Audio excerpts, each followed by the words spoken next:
Here's our next junction that we've got to put in, and this looks like it's going to work just fine as far as length and how it sits. That'll work just fine. Some people will measure this. They'll put a tape on this and say, okay, I need a 10-inch piece or whatever, and put it in and then put that in. I like to utilize all my scraps, and I like to cut when I'm attached to this because I feel like this is a second set of hands. It almost puts this in a vise. So I'm going to set this piece aside and this piece aside. I'm going to grab one of my small pieces of 4-inch pipe that I've got. And you don't want to throw this stuff away because 4-inch pipe is very expensive. The bigger the pipe is, the more expensive it is. And at $3 to $4 a foot, I don't want to throw $3 away. So I've kept all my little scraps from little pieces that we've had. And now I can utilize them. This is where I'll utilize almost every inch of it.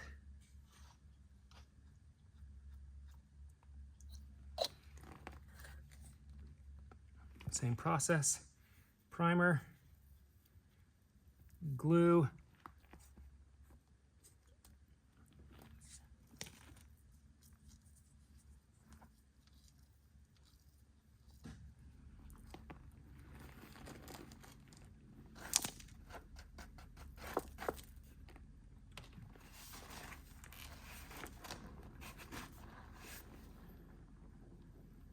kind of watch that. You watch how it's pushing back out. Mm-hmm. So you got to make sure you're holding it in the whole time till it seals and welds that pipe back together. You can smell it. I love the smell of that glue, but on a hot sunny day, that glue will make you pretty sick.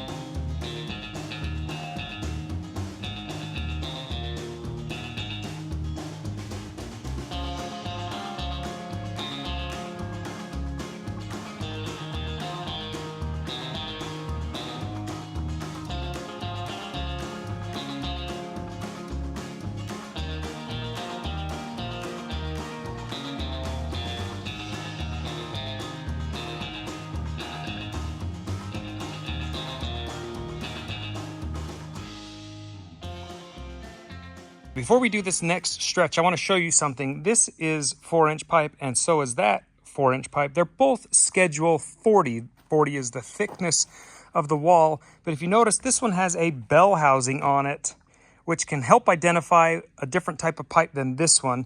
And you can also look at the writing. This one is black, this one is red, but don't just take that as, oh, okay, they're two different kinds of pipe. Actually read what they say. They're both manufactured by the same company. This is a 4-inch PVC Type 1 Schedule 40. But then let's look at this. This is the ASTM D2665 PVC 1120. Who cares what that says? This is what we want to see. PR 220 PSI at 23 degrees Celsius. What that's telling me is this PVC pipe is pressurizable, meaning I can put 220 PSI of water or fluid in there and it will hold it. Look at this one. This one's from Charlotte Pipe as well. PLUT 4400 4-inch IPS Schedule 40 Coax Cellular Core PVC. When you order this pipe, you're looking for DWV pipe. What does that mean? That means this one is for plumbing only, so it's for draining, for venting. It is not for pressurized pipe. None of this plumbing we're putting in right now is pressurized. It's all for draining, so it's never going to hold a certain PSI. It just needs to let fluid go through it. If you're ever wondering which one you have, you need to look at this writing on it. It says not for pressure. So this cannot hold pressure. These two will actually mount into each other. Their fittings will fit each other. So you have to be really careful with what you're putting in.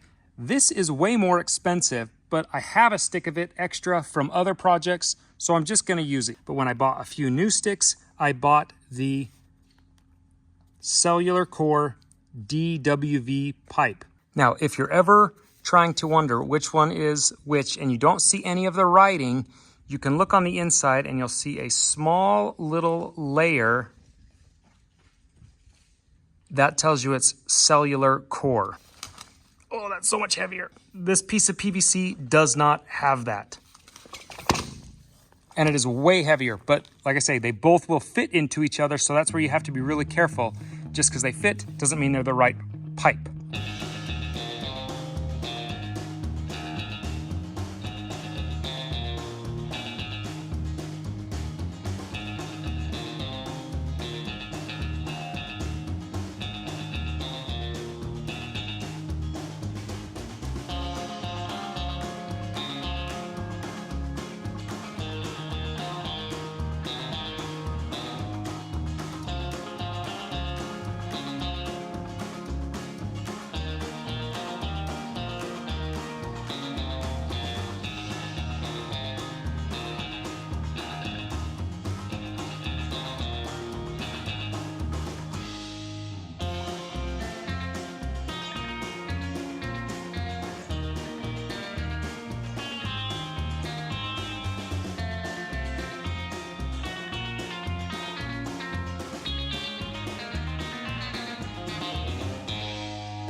I found this little guy at the store, and I've been kind of looking online for one and trying to see where I could find one, and we did it. We found one actually at Standard Plumbing, and I have a link for them and a discount code for Standard Plumbing if you want to use their stuff.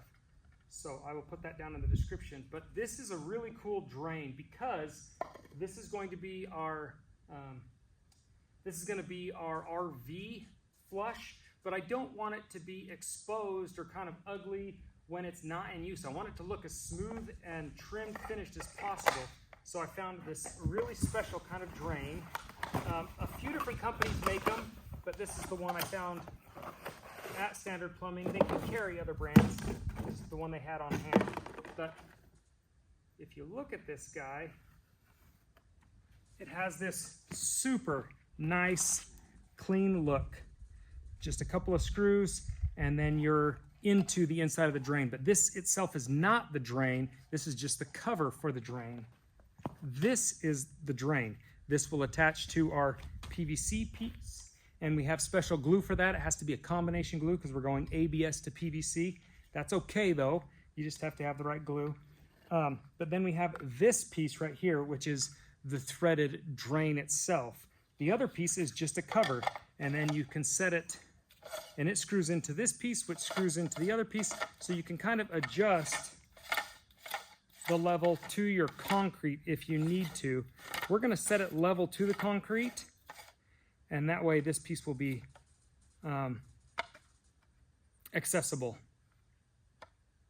which is going to be really, really nice. I hope. I think this is going to work great. I am just really excited about this guy. So when it's in our concrete, that's what it's going to look like. Concrete's going to go flush right up to this guy.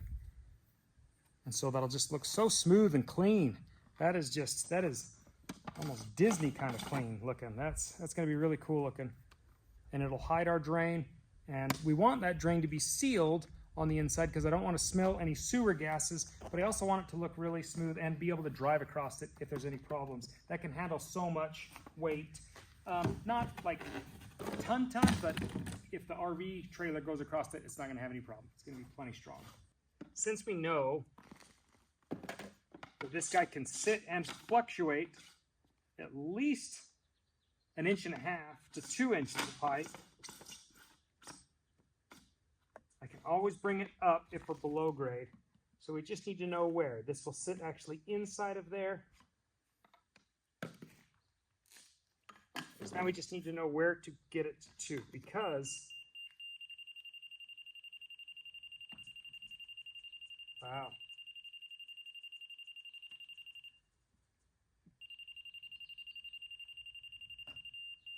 That is technically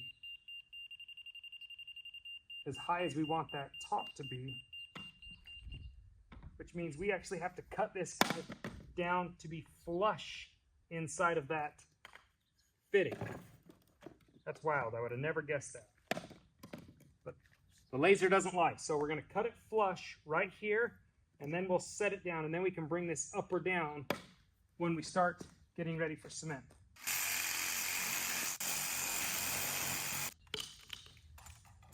So now we can set that guy in. We'll just do a preliminary fit really quickly. And with that glue, now we can actually raise it up so it's perfect height. Okay, that's going to work. That's amazing. This is the glue you have to use. It is a transition glue. Transition joints only in building drains or sewers. This is for non-pressurized pipe, which we know we're using, and it's for ABS and PVC. It says to actually only apply primer to the PVC side of this. So we can use our weld-on primer, which is the same brand of glue that we're using. Oh, that's cool. This is like a really, really cool green. That's like my favorite color green, is that mint green. So we're going to apply that liberally to the outside of this guy.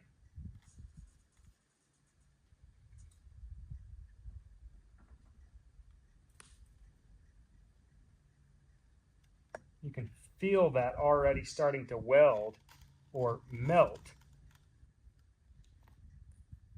That glue. I mean, it's totally heating that ABS up. And I don't know if ABS or PVC has a lower or higher melting point, but we're going to let that go and sit. And we can put our laser back on there.